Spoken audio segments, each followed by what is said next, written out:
Ter Stegen main lagi setelah absen 212 hari. Kiper Barcelona Marc-Andre ter Stegen menandai comeback setelah absen panjang dengan catatan manis. Penjaga gawang asal Jerman itu kembali tampil setelah 212 hari absen dan langsung mencatatkan nirbobol saat Barcelona menyingkirkan CD Guadalajara 2-0 pada babak 32 besar Copa del Rey. Ter Stegen terakhir kali turun ke lapangan pada akhir musim La Liga sebelumnya, tepatnya dalam laga kontra Villarreal di Montjuic. Kali ini, ia kembali mengawal gawang Barcelona dan membantu timnya melaju ke babak berikutnya.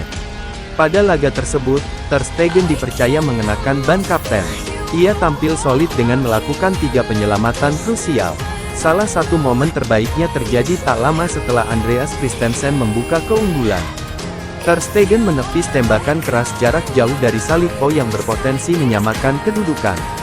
Penampilan itu menjadi sinyal positif Ter Stegen telah pulih sepenuhnya dari masalah punggung bawah yang sempat memaksanya naik meja operasi pada Juli lalu. Memasuki musim ke-12 bersama Barcelona, laga tersebut juga menjadi penampilan pertamanya pada musim 2025-2026 dan menambah koleksi caps-nya bersama klub menjadi 423 pertandingan. Kami ingin memberi kesempatan kepada Ter Stegen untuk menunjukkan bahwa dia sudah kembali. Dia adalah kapten tim dan sudah 12 tahun berada di sini, ujar pelatih Barcelona, Hansi Flick. Situasi di bawah mistar gawang Barcelona kini menjadi sorotan.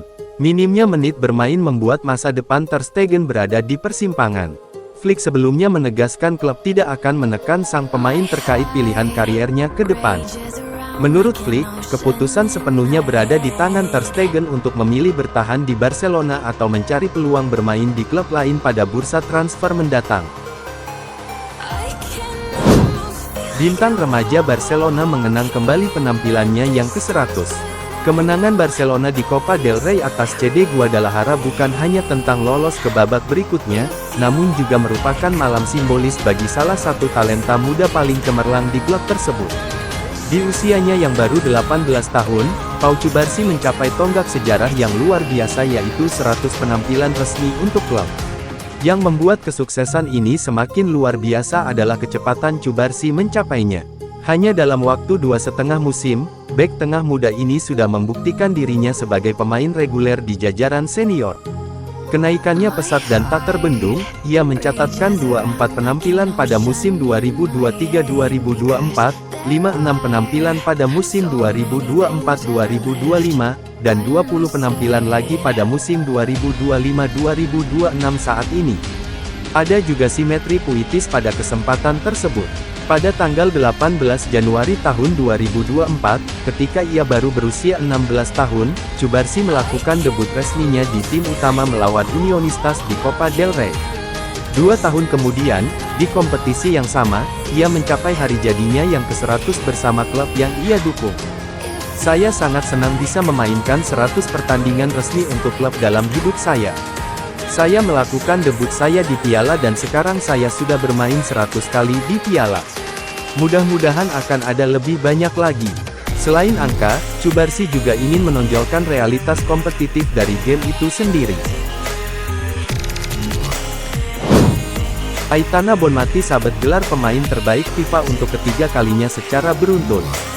Gelandang Barcelona dan timnas Spanyol Aitana Bonmati resmi dinobatkan sebagai pemain putri terbaik FIFA 2025. Pencapaian ini menjadi catatan sejarah tersendiri karena Bonmati berhasil mempertahankan gelar tersebut selama 3 tahun berturut-turut. Penghargaan ini menegaskan status Bonmati sebagai sosok yang tidak tergantikan di lapangan hijau.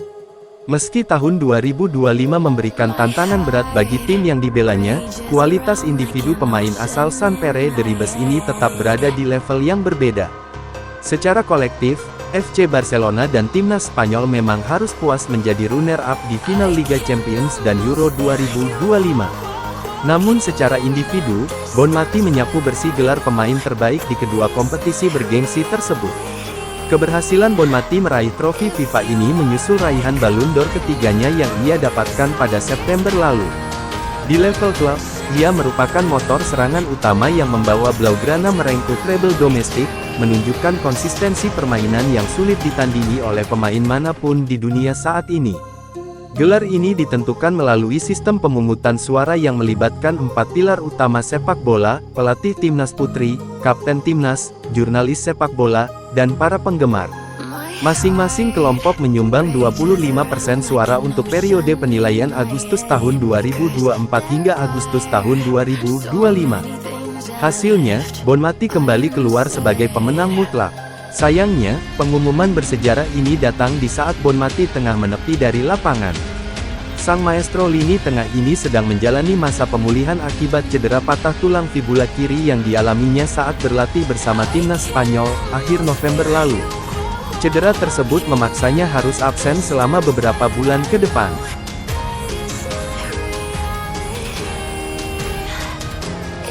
Raphinha tak dianggap, terabaikan di Ballon d'Or, sekarang tersingkir dari FIFA Best 11. Nama Raphinha tidak tercantum dalam daftar FIFA Men's World 11 yang diumumkan di Doha. Keputusan itu mencuri perhatian mengingat kontribusinya yang besar bersama Barcelona sepanjang musim terakhir. Winger asal Brasil tersebut sebelumnya masuk dalam daftar 11 pemain untuk penghargaan utama. Namun, ia gagal mengamankan satu tempat di tim terbaik dunia versi FIFA. Absennya Raphinha terasa kontras dengan pencapaiannya di level klub dan tim nasional. Tahun 2025 ini justru menjadi salah satu periode paling produktif dalam kariernya. Raphinha menjalani tahun luar biasa bersama Barcelona di bawah asuhan Hansi Flick. Ia mencetak 18 gol dan menyumbang 10 assist di La Liga, sekaligus meraih penghargaan pemain terbaik La Liga musim lalu. Kontribusinya juga menonjol di Liga Champions. Raphinha menjadi top skor dengan 13 gol dan memimpin daftar assist dengan 9 umpan, menyamai rekor kontribusi gol Cristiano Ronaldo dalam satu periode. Di level internasional, performanya tetap konsisten. Ia mencetak gol di Copa America 2024 dan menjadi bagian penting dalam perjalanan Brasil di kualifikasi Piala Dunia, mengukuhkan posisinya di starting 11. Raphinha sebenarnya masuk dalam daftar awal 26 pemain. Namun, ia tidak mengumpulkan cukup suara dari rekan-rekannya untuk lolos ke susunan akhir. Proses pemilihan dilakukan melalui kombinasi suara panel ahli sepak bola dan penggemar yang terdaftar di FIFA.com. Kedua kelompok memiliki bobot suara yang sama, dengan poin diberikan berdasarkan posisi pemain. Bagi Raphinha, tantangan berikutnya adalah menjaga konsistensi performa.